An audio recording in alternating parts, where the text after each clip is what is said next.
So good morning. This is Sarah with Harrisburg Project. Today we're going to go over how you certify the child count. If you have questions during the session, you can ask them in the questions pod. If you did not get the handout already, you can also obtain that. It's a short handout. You probably wouldn't have to print it out. I mean, this is a pretty straightforward process. I'm going to talk about some things leading up to it, but essentially you just press a button. But the big thing is that certification is not open yet. So we'll talk about all the different steps that we go through leading up to that, and then we'll have questions at the end for anybody that has anything they want to ask. So again, if you have anything you want to ask them in the questions pod, and make sure that you get the handout if you want to. Otherwise, like I said, it's just a really short process. Of course, we do have a new system this year, so it's going to be a little bit different than the previous years, but the idea is the same. So, okay. So who needs to certify the child count? We'll talk about that. We'll talk about the timeline that's occurred. So when we took snapshots, when the due dates were, what's going on now, the access to iStar Plus, how you actually approve the child count, failure consequences, and then how you can get support and help from us during this process. So who needs to perform the child count certification? When iStar opens back up, the district superintendent or someone that they have authorized to certify will be responsible for that. So if your district superintendent is more comfortable having their iStar manager or their special ed director certify the number, that's fine. That person just has to be a district administrator in iStar. Okay, so if you had district admin access in iStar, then you will be able to do that. Co-ops, remember, I'm sure you do, that you cannot certify for your districts. It is their responsibility at the end of the day, regardless of the relationship or the contract that you have with them. They are fiscally responsible at the end of the day as the resident district. So they're going to be the ones that are going to have to do that certification no matter what, even if you are their data manager throughout the year. All right. So we are up to March 2nd, believe it or not.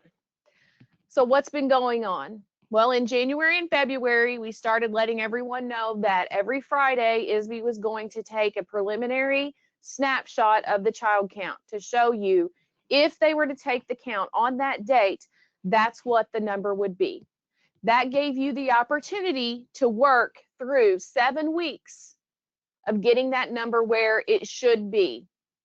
So correcting errors, adding students, deleting students, looking at your unreported tabs, all of those things. So again, you had 7 weeks, more than that, but you had 7 weeks of snapshots, okay? The final was taken after February 25th, so you had it through 11:59 p.m. on February 25th to make any final corrections. Right now, we are on a temporary lockout. As you can see, this is slated to last until March 12th. The cleanup has been going very well. I anticipate that we will be opening back up in the next couple of days. We are hoping for tomorrow. If you come in tomorrow and you can't get in, then we didn't make the cut, okay? So we are hoping for tomorrow. That doesn't mean it's going to happen. So right now, you are locked out of iStar as far as student approvals and claims go. You can work on personnel and you can run reports, okay? So right now, during the lockout, ISB is just looking to see, basically what we look at is overlaps. So we look to see if we can rectify any overlaps. We were able to handle a couple of those. And then we look to eliminate the duplicates from anytime you have a dual enrollment. So we only want to count those students twice. So if it's a tuition and a residential record, we only want to count one record, right? That's the final step. Okay, so we're up to that point. And then we should be able to take the final snapshot and open the system up for certification. So in other words, after this session, don't go tell someone to do something now because they can't. Okay, so they will not be able to actually certify the number until we open the system back up. And remember, All of the changes were due February 25th. So once this opens back up and you see the final count, they have no choice but to certify, okay? The time to change the number has been the last 2 months. So the number that is published for certification is the final.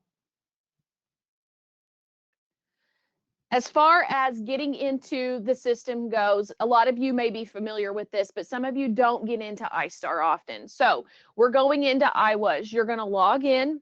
You're looking under System Listing, Reporting, Special Education. We want to click on the iStar Plus Special Education. If you are a superintendent and you don't have access, let us know. We'll make sure that gets done. If you are going to certify on behalf of the superintendent and you don't have access, we can help you with the steps to get the access, but it has to be granted by someone in your district at that point. So if you're a district superintendent, ISB will help you with that. But if you're underneath that, then someone in the district will have to actually grant the access, but we can give them the steps to do so. So either way, you can reach out to us and we'll help you, okay? All right.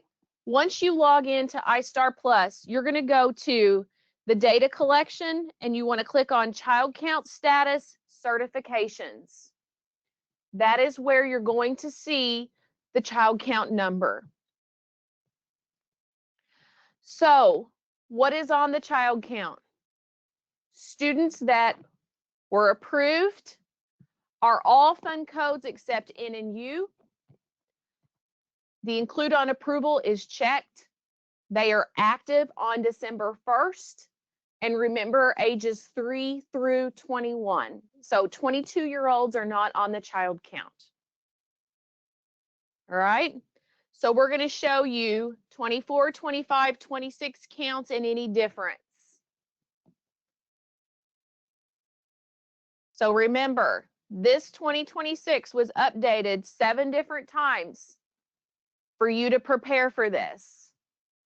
Okay. So this is where you're looking. And that was where each week that screen was updating. So if you want to know what students are included on that count, you're going to come back to data collection. And instead of going to child count status, you're going to go to student count data.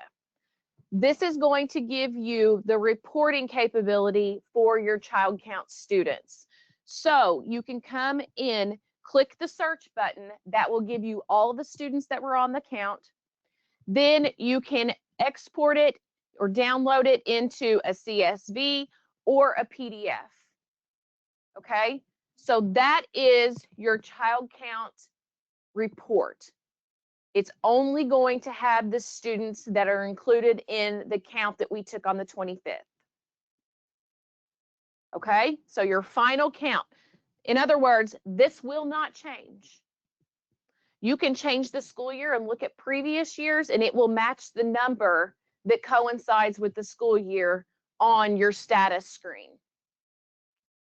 So these will be your official child count students for the school year selected. Okay. So if you want to see who the students are, that's how you would do that. So what you came here for, how do you actually certify? Remember, once the system opens back up, you'll go to child count status and certifications. Next to your district, you're going to click the plus sign under actions. You're going to scroll to the bottom and click verify child count numbers. So you can see that I was able to do this on my training account, my test account. So I verified it. It was verified by me. And that was the date that I actually was able to do that. Okay. So not super realistic, especially as far as the date goes, right? But that's what you should see, is that your status has been verified. Once you've done that, you're finished. So pretty straightforward, very simple task, but it's in response to a lot of work for our data managers over the past several months. Okay, so do we have any questions on how to get to this?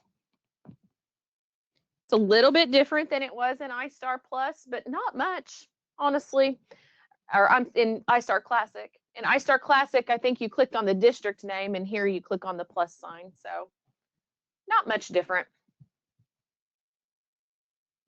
Okay. We've never had this happen, so I'm not going to dwell on this. But if you do not certify the number, your IDEA funds could be frozen. We've had plenty of time to get this data in good shape. We have sent letters at the beginning of the school year to every district superintendent in the state, introducing ourselves and telling them what we're going to expect of them in March. Every time we get a change of superintendent in the state, we're notified, and we send that new superintendent a letter. So we don't stop sending letters in September. We keep sending letters to let the superintendents know that this is who we are, and we expect something of you that's very important in March. All right. In addition to that, we sent out an email a few weeks ago that just went to the superintendents. And on top of that, ISB sends out all of their certification communication. So they'll be sending something else out in the next couple of days about this also. So, you know, we've done everything we can to let districts know what's going to be expected of them. So not only, you know, does it need to be certified, but it also will not change. So whatever was done on February 25th will not be changed. Okay. Do we have any questions about the lockout, about certification, access, anything that I can help with?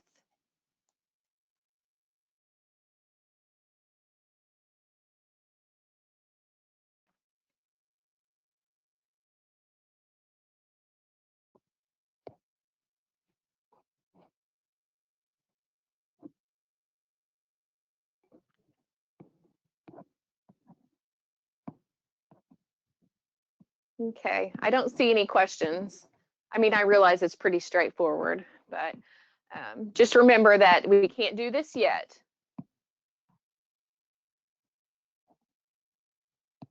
Okay, as soon as we open it back up, you'll be able to make changes in iStar.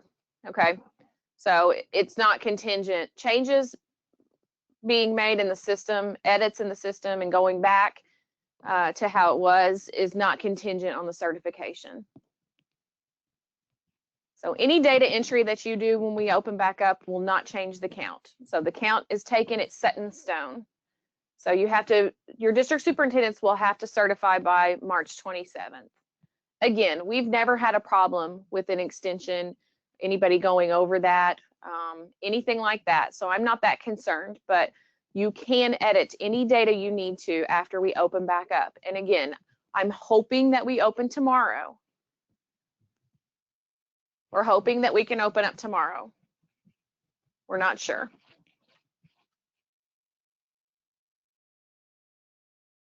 So as soon as we open back up, you have full access. It just will not change your count. Nothing will change your child count at this point. We will send our news briefing out letting you know that we're open back up.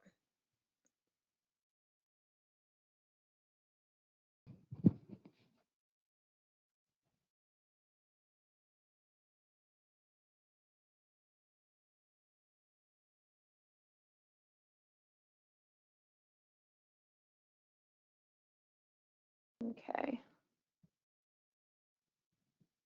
I don't see any other questions about certification. So just remember, it's due March 27th.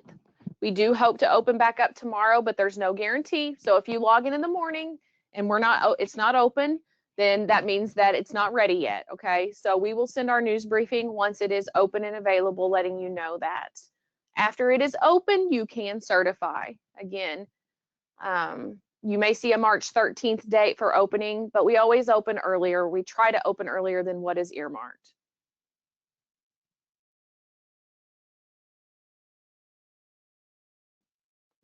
Okay, I will let you guys get. And I have one question I'm going to do offline. So if you want to hang around for that, you can. But if you just came for certification, then I'll see you at the next session. Thank you, guys.